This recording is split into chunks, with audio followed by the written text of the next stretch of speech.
Thanks, Joanne. I appreciate it. I'd also like to just introduce a couple of folks from the audience that have been real active from other organizations involved in working with and training women. Mary Polkowski from the Ultimate Shooting Club. Mary? Mary also trains women on the East Side and does a fabulous job at that. And she had some graduates in the class today. And also Connie Clark from Allen Park, C.B. Clark Services. Great bumper stickers, and she works with the folks. We've been putting together a network of all of the gun rights organizations in an effort to get together and make sure that we're all on the same page statewide. And Connie has been instrumental in working with that. And she's also the one that's responsible for the bumper sticker that says, "Women who protect their children carry a gun." If you want one of those, get a hold of Connie. I have one. I like it a lot. Okay. At this point, I would like to introduce to you a state representative who has been with us on the gun issue from the very beginning. She stands solidly for the rights of all citizens, male and female, black, white, red, doesn't matter, to be able to protect themselves, and she is not even the slightest bit hesitant to get in front of anybody and declare her support on that issue. She's one of the bravest ladies I know, State Representative Deb Wyman.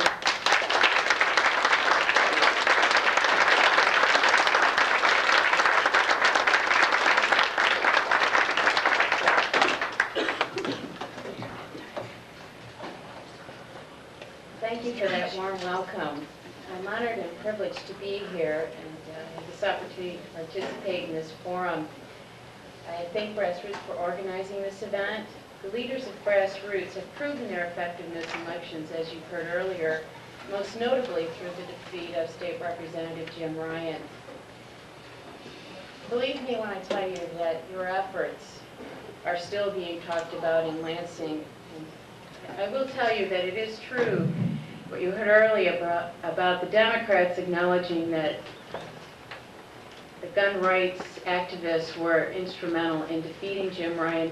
The Republicans are not so quick to admit that, and I'll tell you, just Thursday I was on the floor, and one of the people in the House who is suspected of becoming the next Speaker of the House if Republicans take control came up to ask me if I really believe that.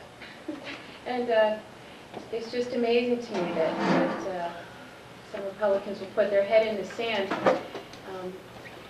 I'm term limited. I've run 3 times for the House of Representatives, and I can't run for my seat again. Amazingly enough, my senator has announced that he's seeking retirement, and I announced that I'll be running for the Senate, and the very next day, Jim Ryan announced that he'll be running against me. Some guys never learn. We should find it encouraging that the Hollywood set has finally almost come around on the issue of concealed carry.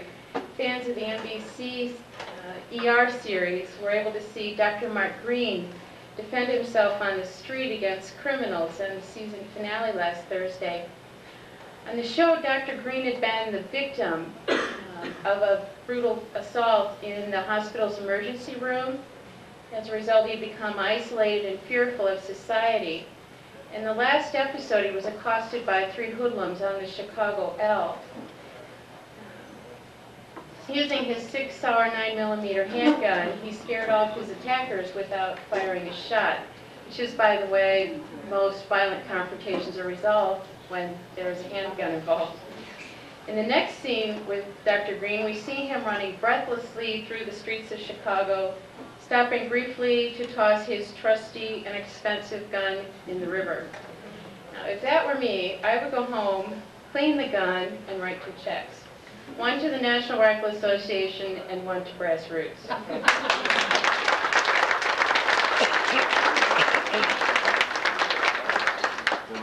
We're here today because we believe that the right to self-defense is paramount. In the legislature, we've tried to bring shall-issue concealed weapon licenses to the state of Michigan, and to date, we've failed. The reason that this event today is so important is that it underscores the key to bringing shall-issue CCWs to law-abiding citizens here in Michigan. There is a perception in Lansing that only right-wing, redneck, racist extremists want CCWs. We all know that that is ridiculous. Yet that is the perception that has derailed this legislation. If we want to win this fight, we have to mainstream the issue of right to carry. And what better way to mainstream this issue than to give the average soccer mom the right to protect herself and her children. Women have been the target of violent crimes for far too long. We are marked as easy targets by vicious scum. We are stalked, we are robbed, we are beaten, we are raped, and we are killed. Why? Because there is a perception that we are weak and that we will not fight back. We're easy prey for a predator because many times we don't strike back. And I submit to you the best way to turn the tables on criminal predators is to arm law-abiding citizens. When the criminals of this state fear armed resistance from women, we will see a welcome drop in violent crime against women. We need to show the members of the Michigan legislature that we need CCWs for our protection and that of our families. We must not give them the impression that we are seeking some sort of death wish vendetta. We need lawmakers to meet the nurses who work late at night. We need lawmakers to meet the single moms who have to work odd hours to put food on the table. We need lawmakers to meet the professional women who must drive alone to meet clients. In other words, lawmakers need to meet you. Call your representatives and senators, ask them to meet with you in Lansing or meet with you during their local business hours. Be polite and reasonable with them, even if they seem reluctant to come on board. Explain to them that you are afraid of crime. Explain to them that you are tired of feeling afraid. Express to them that one of the most cost-effective ways to reduce violent crime in this state is to allow law-abiding citizens to defend themselves. Law-abiding citizens to defend themselves. Unless we're willing to pay the taxes to allow every woman a personal armed guard in the police department, we are going to have to be willing to allow women to defend themselves. Representative Alan Cropsey has asked me to inform you of current status of concealed carry in Lansing. He's put together a bipartisan work group with members from both parties, trying to reach a consensus on what a bottom line legislation would be that we could collect a majority of votes for. He tells me that things are going very well. I'm not at liberty to share details, but we expect that we'll have a package ready for introduction, possibly before we break for our summer break or immediately upon return when we return in the fall. If you'd like to contact my office to be added to the list so that you are aware, I have a toll-free number, but to keep it easier so you don't have to write it down, there's flyers out on the table that have my toll-free number, my address. You can contact me via the internet. I have a web page and an email address. Say it so it's on the video. For the video. Toll-free, 800-555-5021. You can write to me in Lansing at the state capitol, P.O. Box 30014, Lansing, Michigan, 48909, or via the internet on the World Wide Web, www.wyman.org.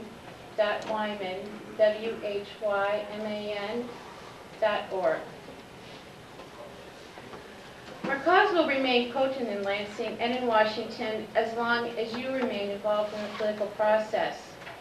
You need to keep in touch with your legislators.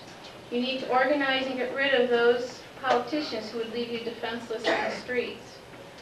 And don't forget to support those of us who have been fighting on this issue.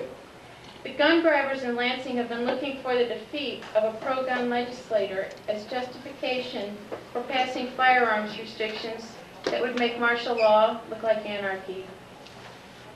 Thank you for your time and your commitment and your effort in coming here today.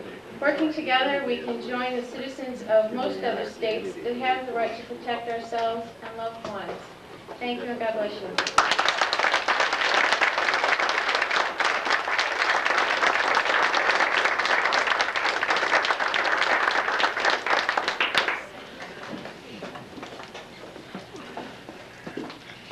Do you believe it? Jim Ryan's going to run against her.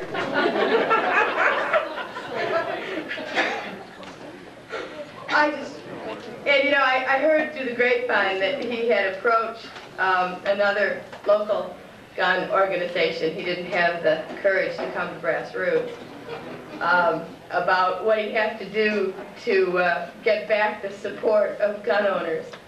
And generally speaking, the response was, against Ted Wyman? Are you kidding me? I mean, it's just ridiculous.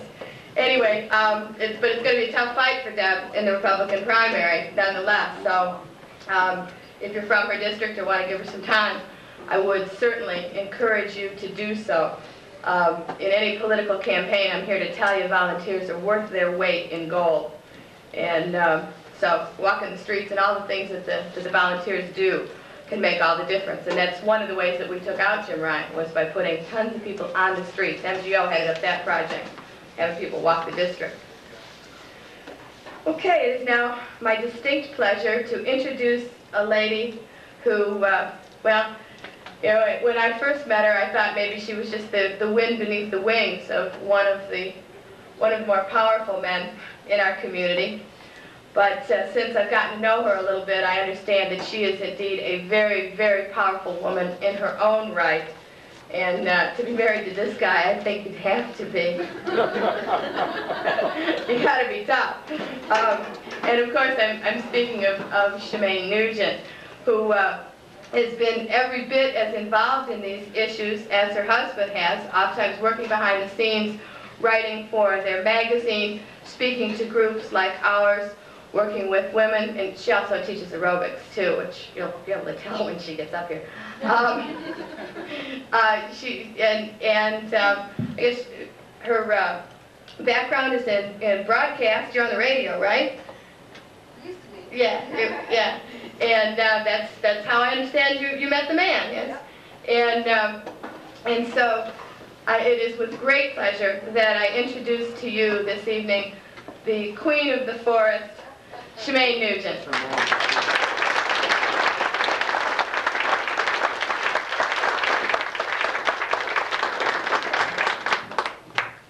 Good evening. How are y'all doing tonight? Good. Great. There is one thing I've learned since I met and married Ted, which happened about the same time, that I've learned to grow a backbone, which I didn't have before.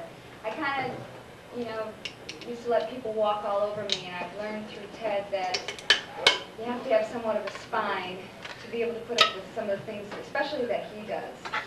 And it's kind of tough, especially when most of the controversy comes from your own neck of the woods. And that's what gets to be real hard. We started Ted Nugent United Sportsmen about 8 years ago, and we spent a lot of time and energy and money trying to promote hunters' rights and the shooting, hunting, outdoor sports, and it seems like a lot of the controversy comes from within our own people. And I hope that we can somehow reach beyond that point. And 8.5 years ago, when I met and married Ted, I had never been around guns or bows and arrows. I'd never been around rock and roll, but that's another story. I think I'll have to write a book about that. But I wasn't an anti-hunter. I was a non-hunter, sitting on the fence post, waiting to be swayed one way or another. Fortunately, Ted never handed me a gun or a bow and arrow and said, "Here, I want you to use this. I want you to learn how to use this." That's like when somebody asks you to do something or tells you not to do something. Like, don't eat that chocolate cake, it's going to go right to your thighs. Has anybody ever had anyone say anything like that to them? Yes? When somebody says something like that to me, I'm going to eat that chocolate cake just out of spite. And I think that the desire to not eat the chocolate cake or to not do something or to try to do something has to come from within. Deep down inside, you have to desire that effect that not eating the chocolate cake will have on you. Then, and only then, you'll have the motivation to skip that chocolate cake. In high school and in college, I was about 20 pounds heavier than what I am now. And I dieted and I exercised and I tried everything. And it wasn't until I stopped dieting and I thought about the effects that dieting would have, and I learned how to live healthy, that I actually lost weight. And when we'll have an opportunity to talk about nutrition and living healthy and eating healthy, which is basically what hunting is all about, I think. I mean, why would you want to go hunting when you can buy meat and wrapped in a nice package for you at the store? Why would you want to do that? Because venison is lean and it's healthy, it's chemical free. And at the Queen of the Forest Outdoor Education Program, we'll talk about living healthy, eating healthy, and we'll talk about exercise. Yeah, we need to be strong. We need to be able to provide for ourselves and our families in case of a natural disaster, like the ice storm we had a few months ago. At the Nugent house, we were without power for 5 days. And, you know, I kind of liked that because we were prepared. I had always saved bottled water, and we relied on ourselves. We didn't have to go to the store for anything. Although Ted hates when I have candles like all around my bathtub. He hates that smell, but he liked the candles when we didn't have electricity. We could count on them. But those are some of the things that we'll talk about. Being able to be self-sufficient, self-reliant, and not having to rely on somebody else to turn on your water or your power, your electricity. Being able to sustain yourself and your family. Exercise has always been fun for me. It's always been easy for me to do. But I know for some people, maybe some people who, when they were younger, they didn't have to worry about what they ate and they never gained a pound. But you know what? When those people get older, their metabolism slows down, and eventually they're going to have to learn how to exercise. What about people like me who had never been around guns or bows and arrows when we were growing up? How do we learn about those types of things if we don't have a spouse who hunts like mine does, or who shoots like mine does, and does just about enough for everybody? How do people learn about that? By the year 2000, 50% of heads of households will be women, single women who have to protect their families. And even if you are married, women, I'm speaking mainly to you, even if you are married, there's going to be a time when you're going to be alone, and you're going to have to protect yourself. You're going to have to rely on yourself to be strong and take care of your family.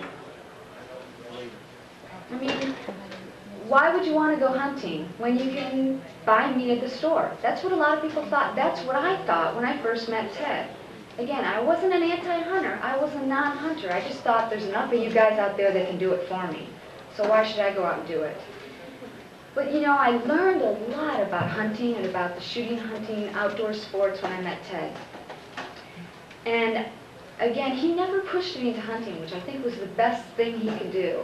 When I first met him, I had a small video production company that primarily produced video yearbooks for high schools. And he asked me to follow him around one time with a video camera and just videotape his hunt. And through the eye of the camera, I learned firsthand about Mother Nature. I learned about wildlife habitat. And I learned about the effects, the devastating effects that disease and parasites and human encroachment can have on wildlife and Mother Nature.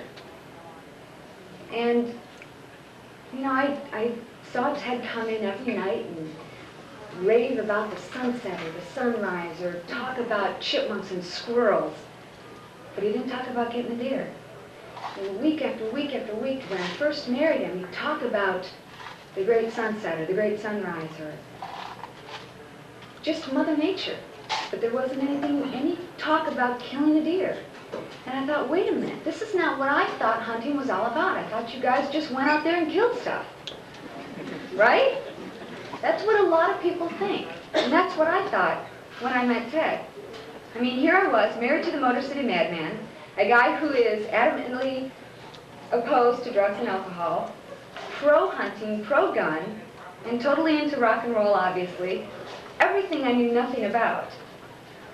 But that's where a lot of women stand. We don't know about some of these things. We don't have the opportunity to have men in our life show us about these things. And so I decided to try it for myself, which is the best way. But fortunately, I had Ted there to guide me. So one day, after learning how to shoot a bow and arrow, I went out for myself and got into a tree stand, and there I was, head to toe in baggy camouflage. Ted's pants rolled down at the waist and belted, and then rolled up at the bottom and taped around my arm so that I could shoot my bow and it wouldn't hit my arm. And I saw, as I was sitting in my tree stand, M&M-colored treetops swaying in the wind. I saw a beautiful sunset. I saw chipmunks and squirrels. And I saw leaves spiraling to the forest floor. And I thought, you know, that's what hunting is all about. And it just seems to me that hunters have gotten the wrong image.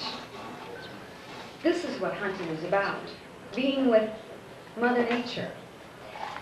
And some of you will be surprised to hear that, yeah, I saw my husband, the Motor City Madman, get all choked up about a beautiful sunset. Hunters have feelings. And I think a lot more of the hunters that I meet have more feelings than a lot of people who don't hunt. More hunters have more empathy for animals than a lot of non-hunters do. And I think that's what we need to do, to go out and educate people. And when I was pregnant 7 years ago, I started getting migraines. And I got them about once a week. And so when I went out hunting, funny thing happened. I started going out every day, and I enjoyed the serenity. And I was told by doctors all over the United States, you need to get rid of the stress in your life. You need to close your bedroom door, put these tapes in that have the whales and, you know, the seashore rushing up against the water. You need to put those in the tape player and just listen, block out all the noise. And okay, I tried that. Well, that didn't work. When I went out hunting, guess what? I went from having a migraine every week, one every week, to having one a month. And there are a lot of women like me out there who are still sitting on the fence, waiting to be swayed one side or another. And it's not going to take much. It might just take a picture of a cute little raccoon with its foot caught in a trap. Honestly, that's what it might take. Or it might take a caring, empathetic human being hunter to show them the ropes and educate them about what the shooting, hunting, outdoor sports is all about. Like the dieter who desperately wants to lose weight but has no idea how to exercise, a non-hunter or non-shooter has to be educated before they'll ever have the desire to try this sport. That's one of the reasons why we decided to start the Queen of the Forest Outdoor Education Program, to empower women, to help women make these decisions on their own, to help educate women to be independent and self-sufficient and self-reliant. How many of you women would know what to do? Your house is on fire. You're all by yourself. Your 16-year-old son is in there. He happens to be 6'3", knocked unconscious. What do? How do you get him out? You're all by yourself. Do you wait to call 911? What would you do if you got mugged at gunpoint? Well, those of you who took Paxton's class, I know you would know what to do. Because my husband has been so outspoken, sometimes too much so, about protecting hunters' rights and protecting our right to own guns. We've had death threats by animal rights activists who think that we shouldn't have the right to choose whether or not we want to eat meat or drink milk. And we've had death threats from anti-gun organizations who feel that we don't have the we shouldn't have the opportunity to choose whether or not we want to protect ourselves. They think that calling 911 is enough. Let me tell you a story about 911. One time when Ted was out of town, which happens quite often, I was by myself, and I have, with Rocco, who is 6 now, and I have a pretty elaborate alarm system to where I have motion detectors on the inside of the house, everywhere except for in my bedroom. Okay, we have 3 stories, but our bedroom, the basement, main floor, and the second story. My bedroom's in the second story. And I can turn on the alarm system so that I've got a keypad in my room, and it shows me a printout of everything, you know, all systems go, motion detected, everything. And I turned on the alarm system so that all the motion detectors were on except for in my room. So I went to sleep that night, and about 1 o'clock in the morning, the phone rings. And I also have to tell you, we have a gate, a chain link fence gate outside our house that's about half a mile from our home. It leads up to our, follows our driveway up to our home. And in order to open the gate, you have to push a button that rings up to a phone at the house. Okay? You physically have to push this button. So about 1 o'clock in the morning, the gate bell rings. Okay, so somebody's out there. I turn on the TV, which has a monitor at the gate, and I can see what's there. A truck, a car, a person, what. Like if the UPS man comes and it's really a guy on a bike, I can tell. Well, by the time I got the TV on and looked at the monitor, there was no one there. So I thought, okay. Maybe it was just some kids driving by and they just wanted to pull a prank. So I turned off the TV and tried to go back to sleep. About 20 minutes later, which would be about the time it would take for somebody to walk up our driveway, which is about a half mile long, I heard a noise against the house. Our dogs started barking. We have 5 dogs. Dogs started barking. I heard a noise against the house, which all I can describe to you sounded like a body shoving up against the house, okay, underneath my bedroom. About 10 minutes later, my alarm goes off. I'm by myself. The dogs are barking. The gate bell has rung. Somebody was down there. I hear noises. Ted's gone. I'm by myself. I look on my keypad. It says, motion detected, first floor. What do you think's going through my mind? Get your revolver. Right. Right. But calling 911 was not a top priority, although I did that. I called 911, okay? The alarm's going off. I got my gun. I was ready. Alarm's going off, and after about 5 or 10 minutes, I don't know how long, the alarm eventually stops. I reset it, didn't hear anything, okay, didn't see anything. I reset the alarm. About 20 minutes later, the alarm went off again. Motion detected, first floor.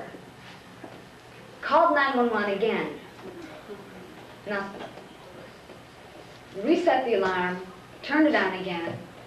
Finally, after about an hour and a half waiting there, I have this aerobic studio in Jackson where I have a cappuccino bar. You know the story about cops who like to drink coffee? Well, I have some of the state troopers who come to my aerobic studio and get cappuccino all the time. So I called up these state trooper buddies I have, and I told them the situation. Look, I'm home by myself. Motion was detected on the first floor. Can you help me? From a state trooper, this is what he said. And in the meantime, I had called 3 times. I had called 911 3 times. They kept saying they'll get somebody out. Okay? My state trooper buddy, you have to excuse me, I just got braces, so I kind of hard to talk. My friend said, I heard about what happened. I heard your alarms went off, but this is the night we all have to do paperwork. We can't come out. What do you think's going through my mind? Get the other gun. So, yeah, we have those. So, after talking to this guy, I said, I really need somebody to come out. He said, okay, I'll come out myself. But don't tell anyone if they call you If 911 calls you or you call them, don't tell them I'm on my way. I'll get in a lot of trouble. Don't tell them a cop's coming to help me. So the guy came out, him and his buddy came out, and they searched the premises outside of the house, inside of the house, looked in all the closets, ended up drawing on my cat, found nothing, okay? To make a long story short, what happened there was, fortunately, a malfunction. We got the alarm company to come out and found out that there was a spider web over the motion detector, and every time a spider went over the motion detector, the alarm went off. But meanwhile, that goes to show you how you can't rely on 911. Now, that's one situation. I know that there are many times where 911 is there. I know that. But in my situation, they weren't. I couldn't rely on them. So what do? Do you give up your right to own guns? Do you give up your right to protect yourself? Or should you empower yourself and learn how to protect yourself and your family? At the Queen of the Forest Outdoor Education Program, we'll talk about all of that. We'll talk about first aid and CPR, things you need to know. What happens if there's a natural disaster? One of your kids or you break your arm. What do you do? How do you get your son out of the house that's burning? The Queen of the Forest Outdoor Education Program will be a 3-day program at Sunrise Acres, which is a 300-acre fenced-in preserve with trophy whitetail, and we have cycad deer and fallow deer and also wild boar. Now there are rustic accommodations there, and I mean rustic. No running water, no electricity. But when I first met Ted, my idea of roughing it was going to a hotel with no room service. So I really learned a lot. That's all the roughing that I want to do. But there's a local hotel that you can stay at also. But this is an opportunity, and I'm so glad that you guys have invited me here today, and I'm so glad that you all showed up, because it shows me that we're all becoming aware that we can't rely on 911. You can only rely on one person, and that's you.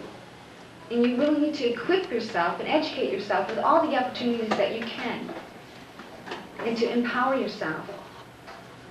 It's about being in charge of your life. It's about being self-sufficient and independent.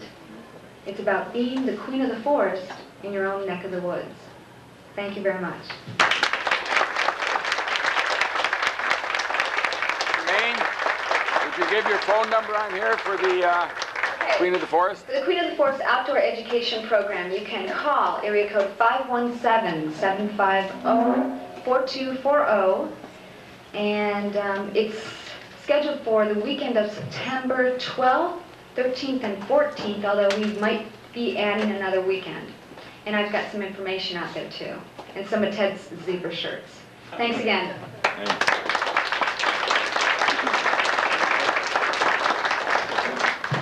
Thanks, Jermaine. Appreciate you being here. Sounds like a good time, doesn't it? A weekend in rustic accommodations. Cool. I'm with her on the room service thing, okay? Alrighty. Now, I have to show you this. As I mentioned earlier, we had the class this afternoon with Paxton, and we had the beginning training yesterday and the one at Waterford. And one of the things that we are making available here tonight, and to the ladies who took the class, is a couple of specialty shirts. This first one says, "The way to a man's heart." Straight through his chest.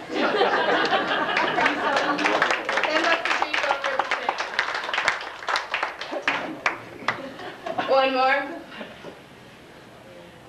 My favorite. I went to attack an armed female, and all I got was this exit wound.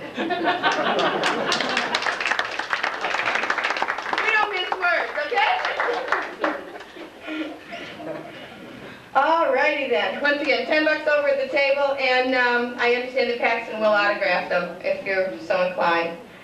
Also, at Paxton's table, she's got her books and a few of her T-shirts left. If you have not read Armed and Female or Not an Easy Target. I highly recommend those. I buy them and give them away to my girlfriends and other women that I know that need to know how to protect themselves. They're both superb books, and she's got just a few of those left at the table. Although I assume that they can order more when you run out tonight, as you will. Okay. As I mentioned in the beginning of the evening, we had a training class this afternoon, the intermediate training for women who already had basic firearms skills. And I've got to say it was one of the top experiences of my life to have the opportunity to train with Paxton and to learn the things that she taught us and experience the exercises in empowerment and weapons and how to be better trained, how to protect myself, and how to get into and out of the situations that I might run across on a day-to-day basis. It was an extraordinary experience, and I am just absolutely pleased and delighted to introduce to you this evening nationally known author, a woman who has trained thousands and thousands of women to become empowered, and an all-around terrific lady, Paxton Quigley.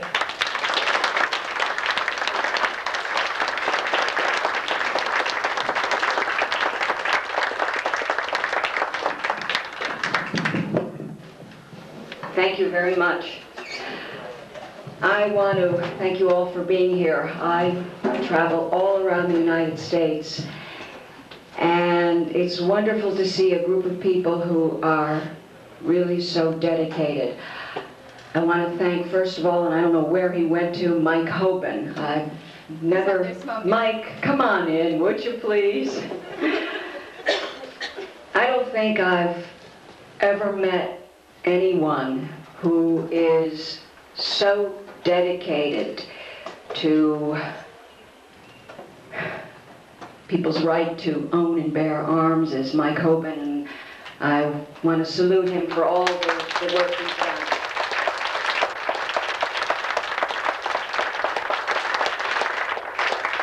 There are also other people who I've worked with, and I want to again thank Joanna Sturgeon. She's an absolutely terrific woman. I've also had the opportunity to meet some of the other people in the community. Arlen Afton, who I've just found out is doing a marvelous job working with families, and I salute you. Thank you very much. And it's wonderful that I had a chance to meet Deb Wyman. There aren't too many women who are either on a state level or on a federal level who are so strongly involved with people's rights to own and bear arms, and I think she had to leave, but she certainly is a terrific person, and I hope that she'll be re-elected again in another office.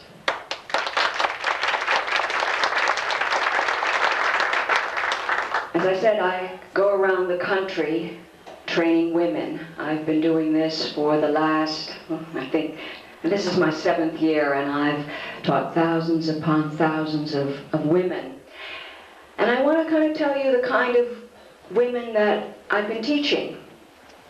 I would say that 90% of the women who I've taught used to be anti-gun.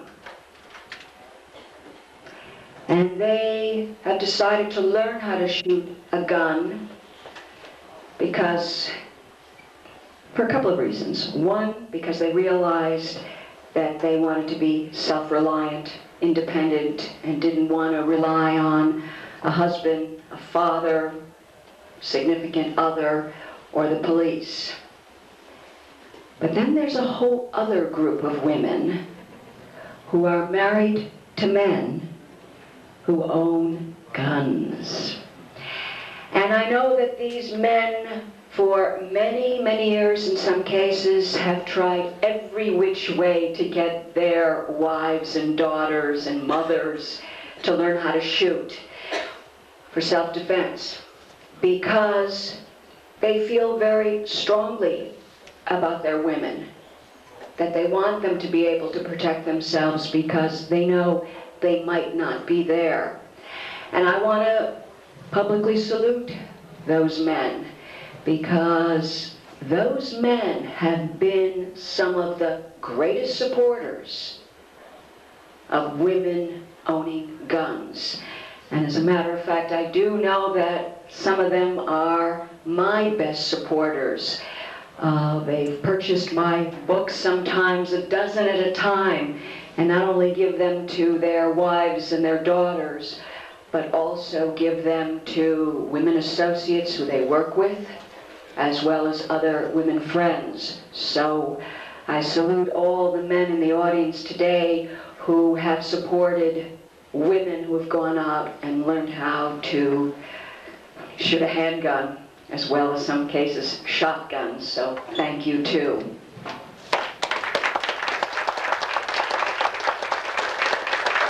I live in Los Angeles. I live in Hollywood land.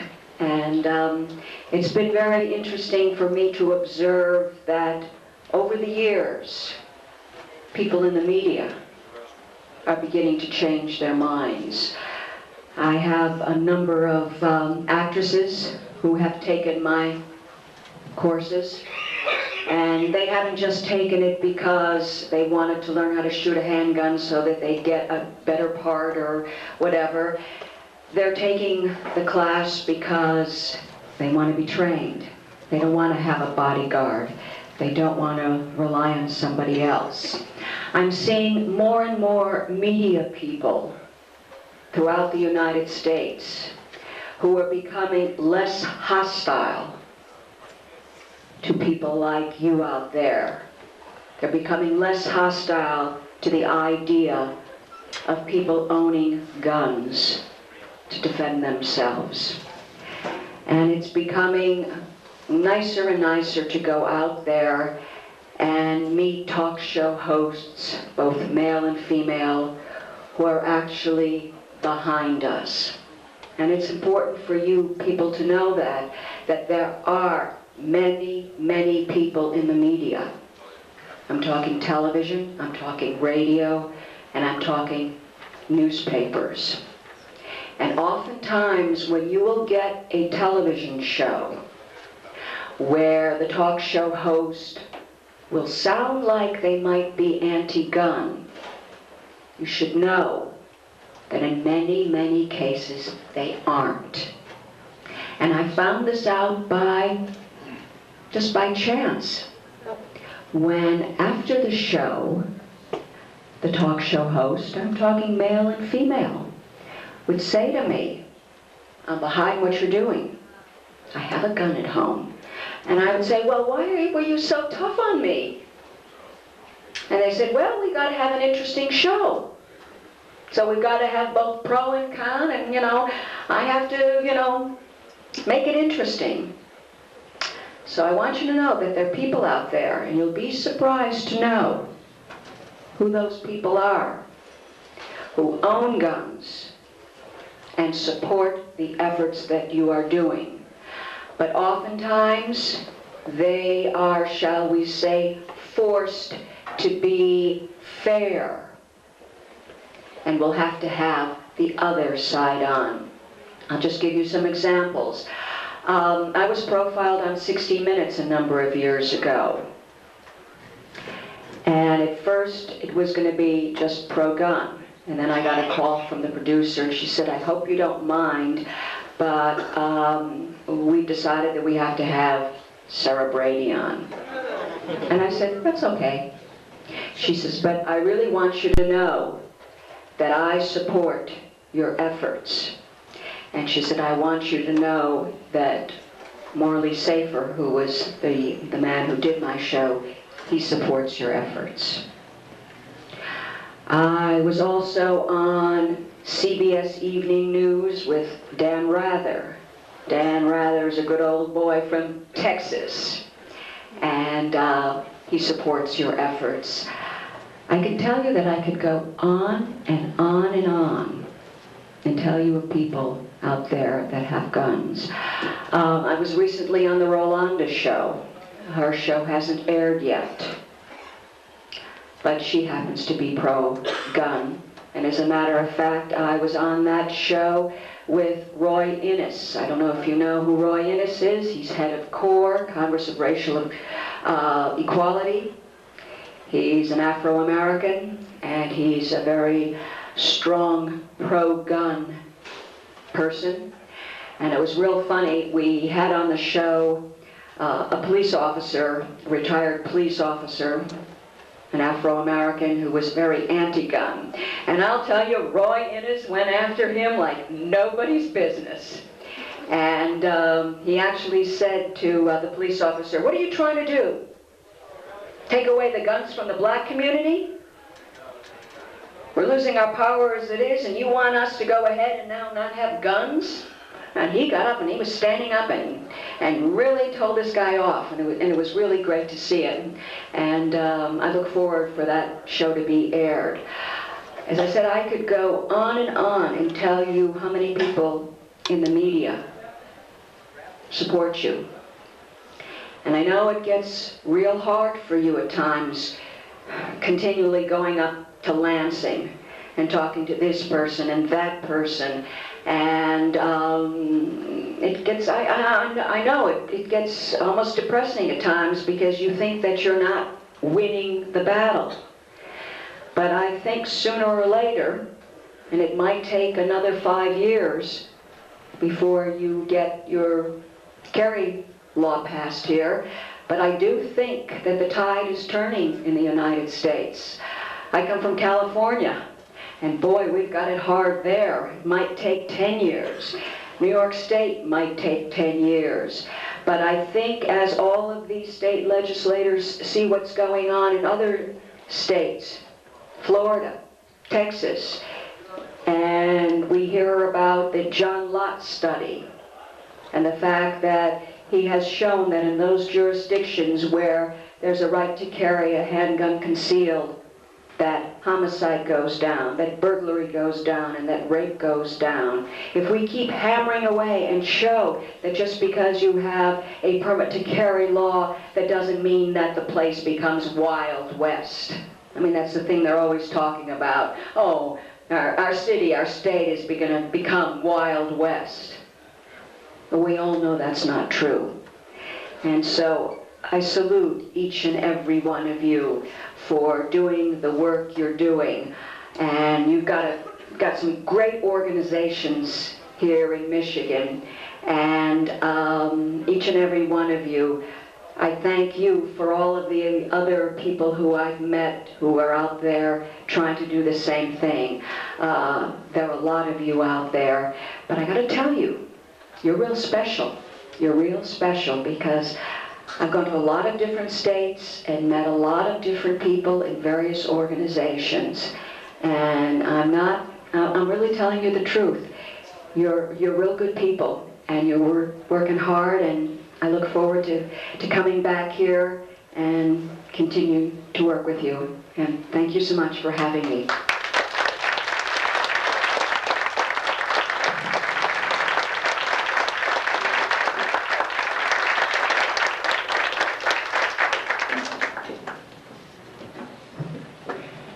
Another warrior woman. Okay, even though, usually we meet in the old church in Ferndale, and so what we do then, it seems kind of natural, but we're not in the church, but nonetheless, we are going to pass the collection plate. There's no charge for this event, of course, but guys, can I have the buckets? You all remember the buckets. We're going to just pass the buckets through the crowd. If you can throw a couple dollars in, or more, please don't limit yourself, to help defray the cost of this space and the things that we're doing. It sure would be appreciated. I do appreciate that. I had some folks to thank, and I'm not sure what I did with my notes. Right there. Could you? First of all, I would like to thank the Oakland County Sportsmen's Club for having us here, the training class, and this event here, and bringing in their cooks and bottle washers to provide food. This is a great organization, and I am also pleased to let you know, John, during the 1994 Senate race, John Kuhn was invited to come out and speak to the Sportsmen's Association. And at that time, during the general meetings, the women had to sit in there. Of course, it was a bar, so that was okay. We didn't mind.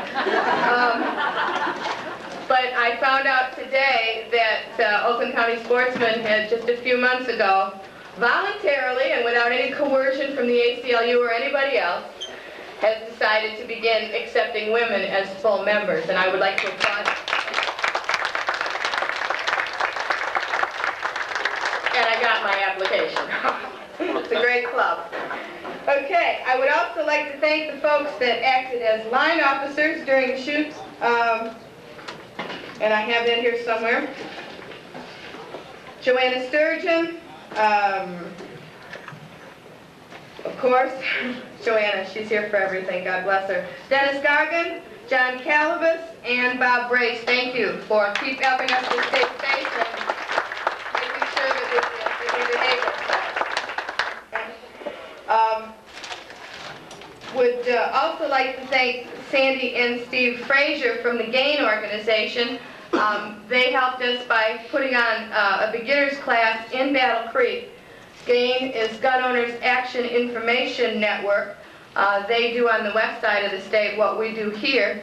And they were the ones who were responsible for removing Eric Bush from office in a similar situation. So thanks to them. And always our thanks to Ted Nugent and Mark Scott for the promotion that they gave us on this event. You may have noticed that Mark Scott is now describing himself as the brass roots of talk radio. And I love it. I just think it's wonderful.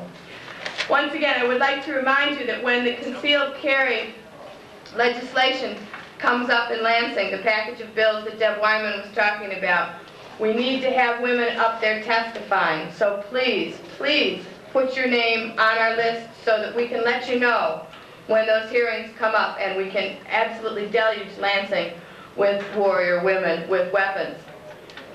We need to be there, ladies. We need to be there. I'll be there, and I hope you will be too.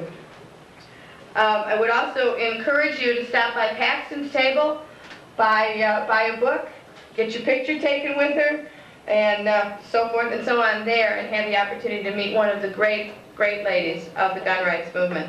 And also pick up information on the Queen of the Forest, which I have a brochure, and boy, does that look like fun. I would like to leave you, my friends, with a quote from Susan B. Anthony. I declare to you that women must not depend upon the protection of a man, but must be taught to protect herself. And there I take my stand. Ladies, there we take our stand. Thank you so much for coming. Oh, one thing, powerful ending and then I forget something. Next month, put this in your calendar, okay? June 9th is another real special grassroots event. That's back to being a Monday night, but we are not going to be at the church. We are going to be at the Jewish Community Center at Maple and Drake. Our guest speaker is Aaron Zellman. We'll be here to talk about genocide and what happens when you have an unarmed citizenry and a dictator in power. Nothing familiar about that. So Aaron Zellman, and we are having that at the Jewish Community Center because Aaron Zellman, of course, is the director of Jews for the Preservation of Firearms Ownership. And part of the arrangements that we have made with the Jewish Community Center is that from 7 to 8 o'clock, they will have a special opening of the Holocaust Memorial just for our event so that we can all see firsthand the results of an unarmed population and a dictator in power. So plan on being with us on June 9th. That will be 7 o'clock, our regular starting time. That is our regular Monday, just a change in location. and a very, very powerful speaker. My friends, once again, thank you for coming.